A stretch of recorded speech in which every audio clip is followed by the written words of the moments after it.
अरे शर्मा जी, मैं आपकी पेमेंट करवा दूंगा। मेरे को बस आज आज शाम तक का टाइम दे दीजिए, या कल सुबह पक्का पक्का मैं आपकी पेमेंट करवा दूंगा। कोई नया बिजनेस थोड़ी है हमारा, हम दोनों पुराने बिजनेस के रिलेशन में। ठीक है, आप मुझे शाम तक का ही टाइम दे दीजिए। मयंक, तुम्हारी कॉफी। मयंक, क्या हुआ? तुम कुछ परेशान लग रहे हो। सब ठीक तो है ना? नहीं तो ना, सब ठीक है। तुम जाओ, अपना जो काम कर रही थी काम करो। कुछ प्रॉब्लम है तो मुझे बताओ, हम मिलकर सॉर्ट आउट करेंगे। अरे वो थोड़ी बहुत दिक्कत आ गई बिजनेस में, वो मैं मैनेज कर लूंगा, तुम टेंशन मत लो। मयंक, मुझे पता था तुम मुझसे कभी भी अपनी प्रॉब्लम शेयर नहीं करते हो। मैंने तुम्हारी सारी बातें सुन ली थी।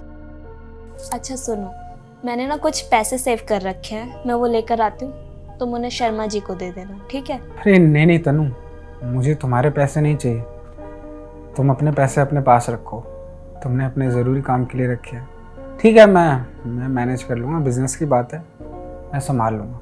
मयंक, मैंने कभी तुम्हें बोला है कि ये तुम्हारे पैसे ये मेरे पैसे हैं? मैंने तो कभी ऐसा नहीं कहा ना। हम दोनों हस्बैंड वाइफ हैं और हमारा बराबर का अधिकार है एक दूसरों की चीज़ों पर। अरे नहीं तनु, मुझे तुम्हारे पैसे नहीं चाहिए, मैंने कहा ना। वैसे भी मेरी पेमेंट्स आनी है, मैं उन पेमेंट से अपना कर्जा चुका दूंगा जो भी। तुम ना मेरी बात कभी नहीं सुनते हो, और मैं ये तो बिल्कुल भी नहीं चाहती हूँ कि तुम्हारा इतनी छोटी सी बात पर मार्केट में नाम खराब हो जाए। तुम रुको, मैं फ़ोन लेकर आती हूँ।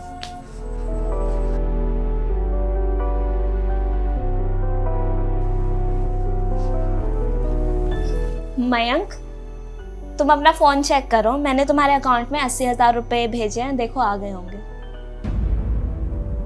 यार तनु, एक बात बताओ, तुम्हारे पास इतने सारे पैसे कहाँ से है? अरे इधर उधर से बचा लेती हूँ। वो अभी रक्षाबंधन भी गया, फिर भैया दूज गया, तो भाई ने भी पैसे दिए थे, और जो ट्यूशन की फीस आती है वो भी बच जाती है, और तुम मुझे घर खर्च के लिए भी तो पैसे देते हो, उसमें से भी मैं पैसे बचा लेती हूँ। तनु यार, मेरा मन नहीं मान रहा है, ये पैसे तुमने अपनी मेहनत से इकट्ठे किए हैं और मैं ऐसे ले लूँगा, मुझे खुद को अच्छा फील नहीं हो रहा। अरे नहीं नहीं मयंक, ये पैसे तुम अपने पास रखो और ये शर्मा जी को दे दो।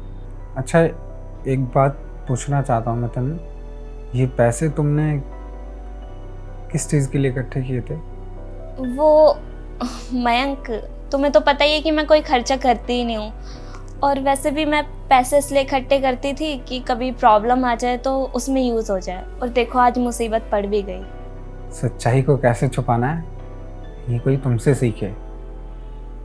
तुमने ये पैसे अपना ब्यूटी पार्लर खोलने के लिए इकट्ठे किए थे ना, और अब मुझसे कह रही हो कि ऐसी सिचुएशन के लिए, इस दिन के लिए मैंने ये पैसे इकट्ठे करके रखे थे। मैं अच्छी तरह जानता हूँ तन्नू, तुमने ये पैसे अपना पार्लर खोलने के लिए रखे थे। अरे नहीं मयंक, उसके लिए तो मैं दोबारा से पैसे सेव कर लूँगी, और वैसे भी मयंक, वो ज़रूरी थोड़ना कि अभी करना है, ये तो मैं बाद में भी कर सकती हूँ, 1-2 साल बाद भी हम कर सकते हैं वो तो। देखो तन्नू, बिजनेस में तो फ़ायदा और नुकसान होता रहता है, और मेरी पेमेंट आज शाम तक आ जाएगी तो मैं उससे शर्मा जी की पेमेंट का कर्जा चुका दूंगा, तुम टेंशन मत लो। अरे कभी तो मेरी बात मान लिया करो। तुम ये पैसे अपने पास रखो और शर्मा जी को दे देना याद से। एक मिनट। हेलो, अरे मिश्रा जी, अरे आपका बहुत बहुत धन्यवाद मिश्रा जी। आप नहीं जानते आपने मेरी कितनी बड़ी मुसीबत हल कर दी। आज आपने पैसे भेजकर सच में मेरी तो टेंशन ही ख़त्म कर दी। Thank you. देखा तनु, मैंने तुमसे कहा था ना, बिजनेस में उतार चढ़ाव आते रहते हैं। देखो आ गए पैसे, मेरी सारी प्रॉब्लम सॉल्व हो गई। देखो तनु, तुम भी अपना बिजनेस स्टार्ट करने जा रही हो, पार्लर खोलने जा रही हो, तो तुम्हारे लिए भी ये चीज़ें मायने रखती हैं। इन चीज़ों का ध्यान रखो कि बिजनेस में पेशेंस बहुत ज़रूरी है। बिजनेस में जल्दबाजी करने पे हमेशा घाटा ही होता है, इसलिए धैर्यता से और सोच समझकर कोई भी काम करना। तुम्हें कहाँ पेमेंट करनी है, किसकी पेमेंट रोकनी है, किसको कब पेमेंट देनी है, कैसे पेमेंट देनी है, इन सब चीज़ों के बारे में तुम्हें सीखना पड़ेगा। और हाँ तनु, मैं ये पैसे ना तुम्हारे अकाउंट में वापस ट्रांसफ़र कर रहा हूँ। इससे तुम अपने पार्लर का सामान वगैरह खरीदो, अपना पार्लर स्टार्ट करो जल्दी से जल्दी, ठीक है?